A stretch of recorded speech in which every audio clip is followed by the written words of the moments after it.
What if cash flow isn't something that happens to your construction business? What if it's something you can use against the job before the job uses it against you? Today, we're talking about what happens when contractors stop acting like cash flow is happening to them and start managing it like something they can actually control. This is the Contractor Success Forum. I'm Wade Carpenter with Carpenter and CPAs, alongside Stephen Brown with McDaniel Whitley Bonding and Insurance. Stephen, I think this is where things get interesting. It's one thing to say, how do we deal with cash flow problems? But maybe the better question is, how do we get out in front of it? How do contractors structure the job when they can so that cash becomes something they're managing on purpose instead of something that just happens to them? I love the topic. And Wade, cash flow is a weapon. What a great title. I hope that gets people's attention. Cash flow doesn't have to be a passive nightmare that you have to deal with. You can structure things as if it was a weapon. I can't wait to get into this. As always, we spend some time together talking about what we want our listeners to know. The power of cash flow and the financing. A lot of times, contractors may not even realize how much financing is going on their end on a job. So we're going to get into all that. And Wade, I know all our listeners are going to have some great practical ideas how to improve their cash flow. And when you're improving your cash flow, you're improving your bottom line. It just goes straight into your pocketbook, doesn't it? Yeah, and I know when I came up with that title, cash flow as a weapon, I was sitting there thinking how contractors, sometimes the owner or whatever is using cash flow against the contractor. How can we turn that around? That's where I'm trying to think about some of the outside the box thinking to make sure that the contractors stop financing the job for the owners. We got to be practical, but I've come up with some things that some of my contractors have actually done that sort of outside the box thinking. It's not rocket science, but it significantly helped our cash flow. So just some things I wanted to kick around and maybe some ideas, and hopefully our listeners get something out of this. If it sparks a different idea for you, that's what it's all about. Sounds great. Let's go. I think we may have talked about this years ago, but I had a concrete contractor that they were growing big time and they were struggling. They got a huge job. The general loved their work, but they were stretched pretty thin, especially covering concrete material prices. This general contractor was stretching about 60 days. They were struggling to cash flow this thing. It was a huge growth job for them. They were trying to negotiate with this general contractor.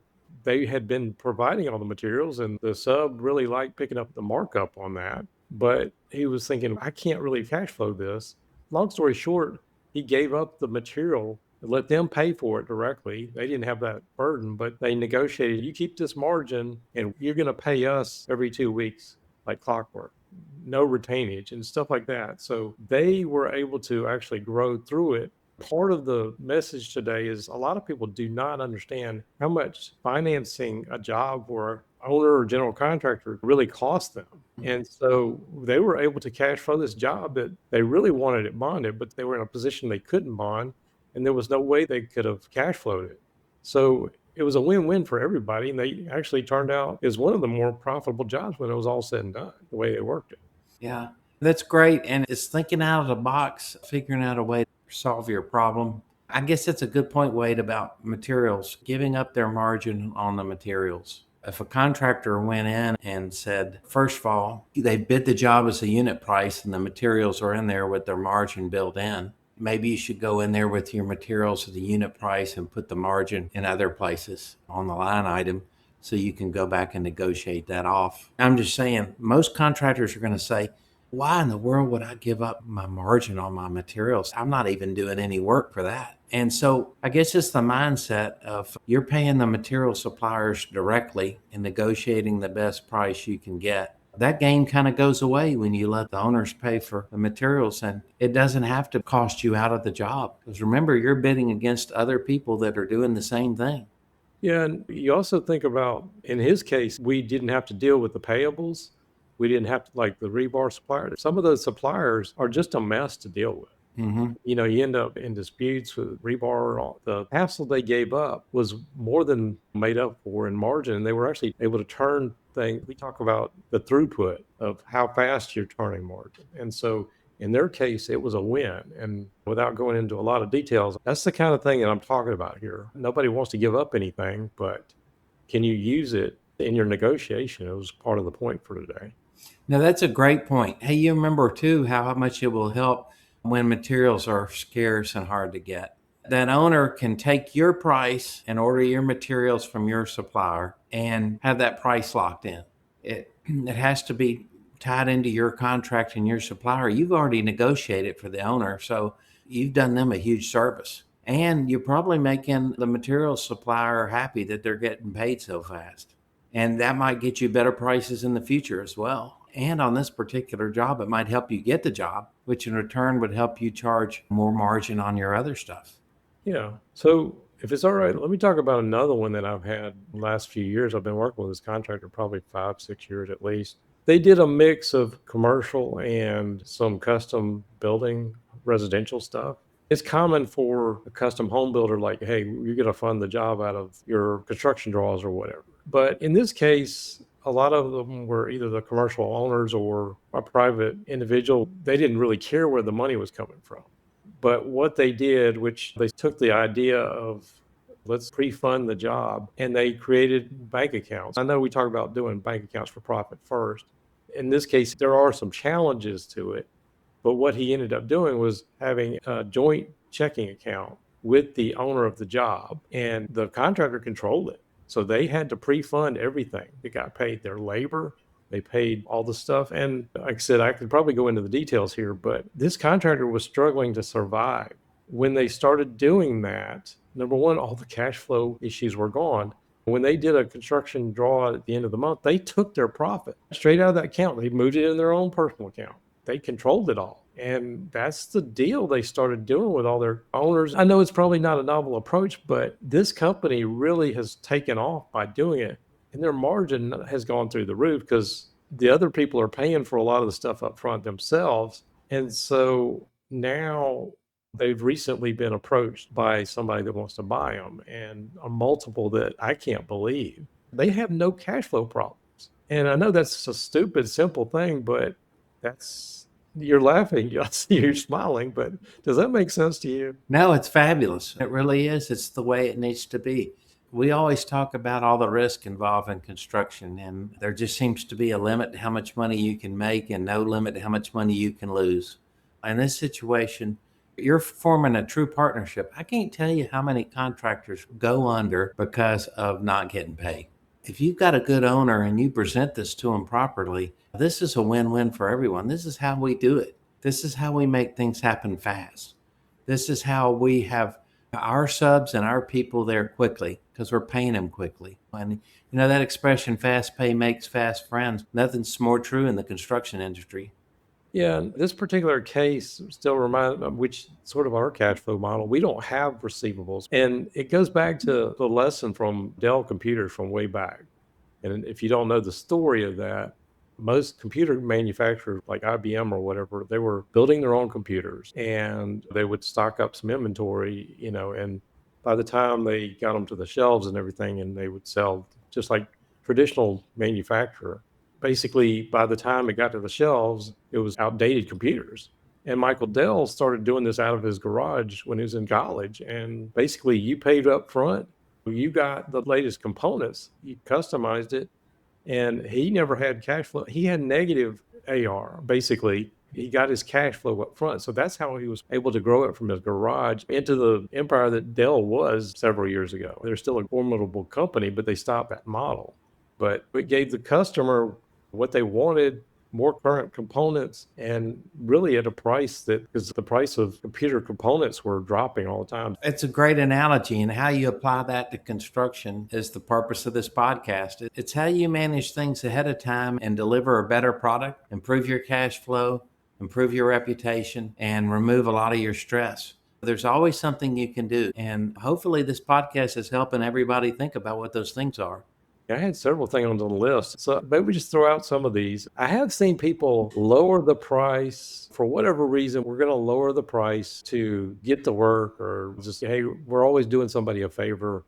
And one day they'll repay the favor. And sometimes that never comes. But if you know your margin and you know what it costs, going back to what I was saying before, how much does it take to finance that job? I had some other people doing was lowering the price in exchange for better cash terms, a spin on what we were talking about. But especially if you talk about something like retainage or making sure your crew gets paid, I've had people say to the owner, you got to pay me every week so I can pay my people every week. We'll give up 1 or 2% margin. And it's been a way when contractors need to grow and they don't have the cash flow. I'm not saying give up margin and know your numbers, but what's your thoughts on that?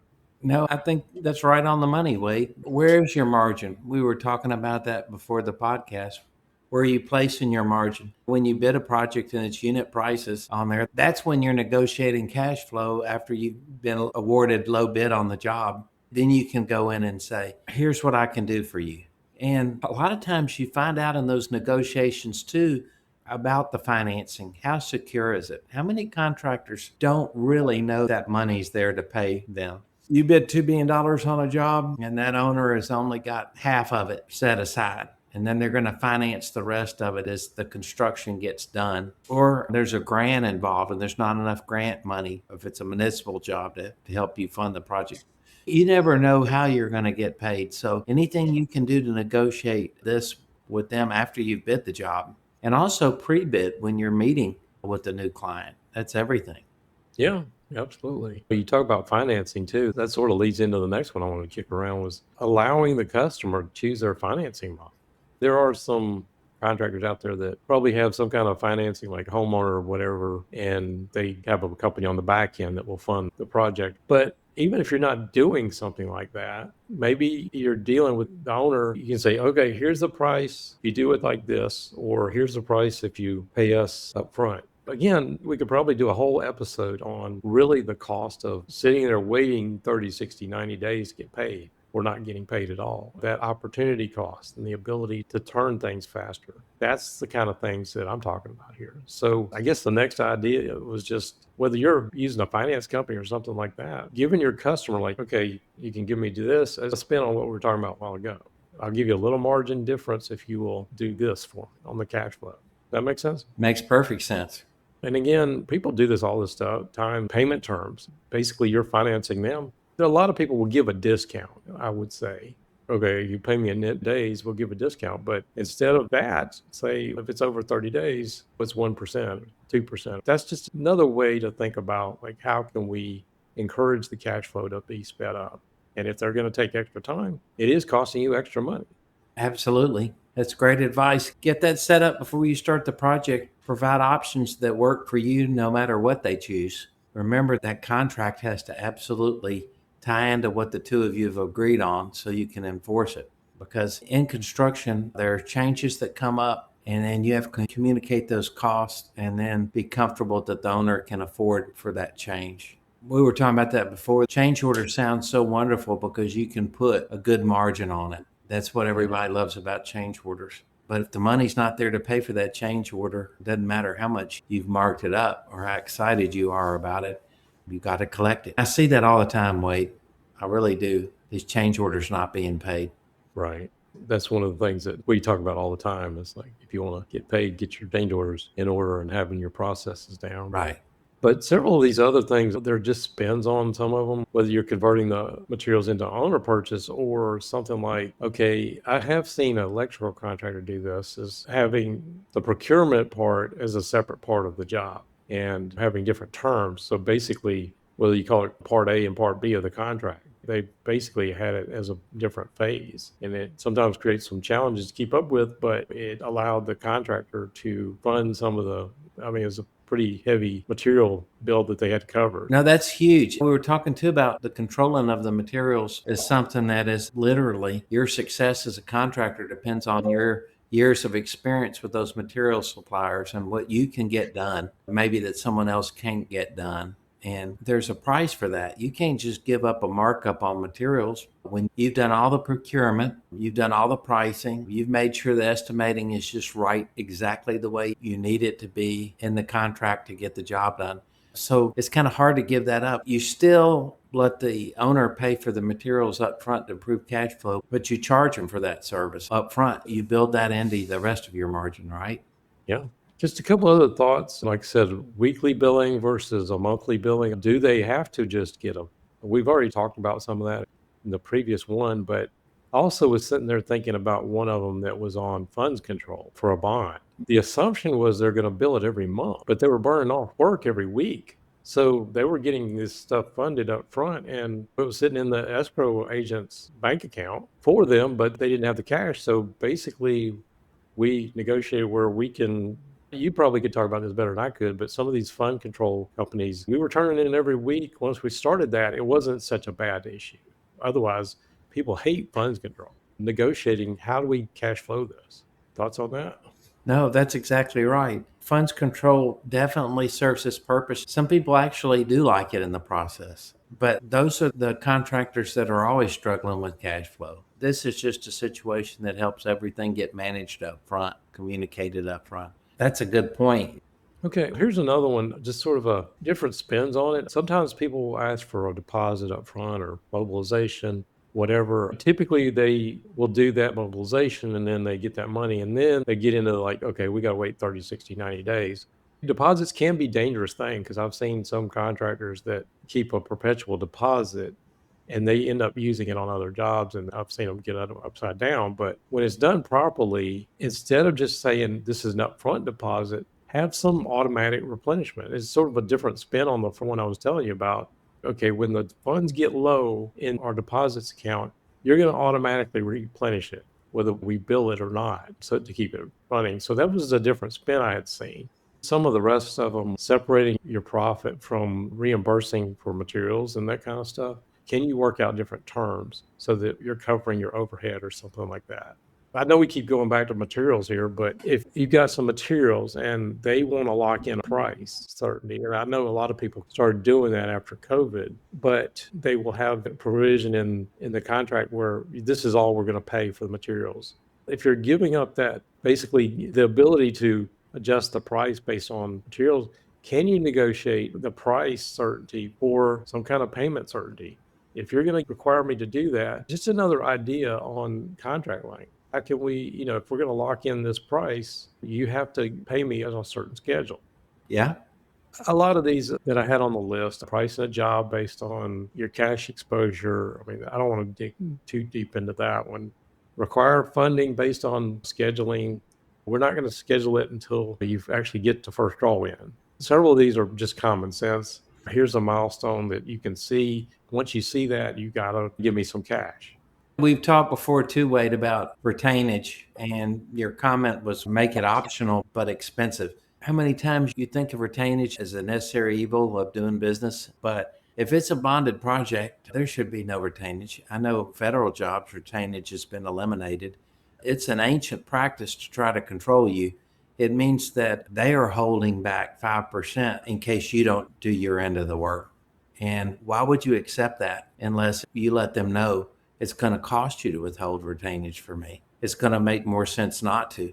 Why would anyone want to hold retainage on a contractor? Maybe if it's an unbonded project and there's a lot of moving parts, or there's subs coming back that's saying they're not getting paid or filing liens on the job. But then again, if I was a private owner, I'd recommend that you bond the project and you wouldn't have to worry about any of that. But I thought that was a good point. Okay. Well, this is led into the next one. It's a smart idea to bond the project, but if they just basically fear giving money directly to a contractor versus the contractor, like, okay, this owner is just going to hold out on everything. Just going back to custom home building, like, okay, a lot of people don't know what in the world they're doing. So maybe letting a third party hold the money. The money gets funded and somebody third party, we see that sometimes with a bank or funding company will release the retainage, or they will send somebody out there to verify that the work's been done, but they don't hold the money. I'll run through some of the rest of them really quick. Negotiating with suppliers around the project cash cycle when they get paid. So instead of, okay, if they normally give you 30 days, this one's going to be a little bigger. They pay us in 60 days. Can we get some kind of terms on that? These are just things to help with the cash flow. Again, different spins, whether we're talking about exchanging margin for a guarantee, whether they're going to pay, or I hate to get into like joint checks and stuff like that, but just a lot of different ways that I'm trying to think about, like, how is it that we can use cash as a weapon instead of having it used against us? We've got contractors too that have a backlog. The owner wants to get to it. And I thought this one was interesting. I saw one contractor do it in, I think it was Oklahoma. He was selling basically there was a margin, like he was reservations for selling his capacity. I don't know how to better say it than that, but he was getting a premium because they wanted people out there.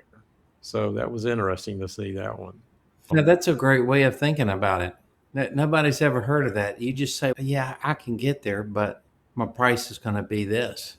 But you're also communicating to the owner, this is my capacity. What you're taking away from it is the other higher margins I can get. Because not just my capacity, but everyone else out there that wants to supply what you need is slammed right now. Yeah. Last one I'm gonna throw out here. The work you do, a lot of people like, okay, we're just gonna warranty the work or whatever. But could you have a fee for preventative maintenance or tacking that onto the job? Just like HVAC company sells, like, okay, we just installed your air conditioner, we're gonna have a maintenance agreement. Why not? Why not think about stuff like that for Yeah. mechanical systems or what, That's a emergency great repair? idea, especially say you were doing plant work where you're guaranteeing your product for 12 months, but you're saying we'll come on and we'll work with your staff on the continuing maintenance of the work we just supplied you. That's a great idea. Instead of just giving you the project and all the complexities of that project right off the bat, we'll stay with you for X number of time for X amount of fee. That's a great idea. Well, people don't think about stuff like that when they're slow or something like that, or it's like facility maintenance or whatever.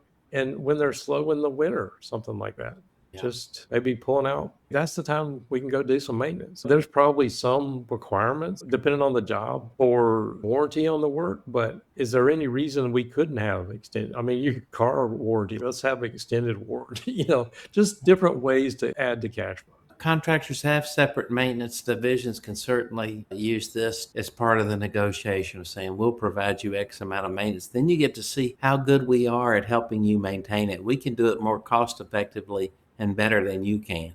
So there you go. You've got a customer and you've increased your cash flow and you've leveled it out with that idea. I hope we threw out some things that maybe made our contractors think out there. Instead of letting cash happen to you, use it as a weapon for your own profitability.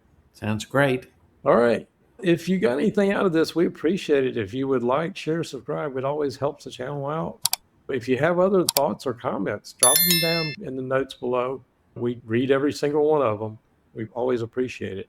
We do this every single week, and we will see you on the next show.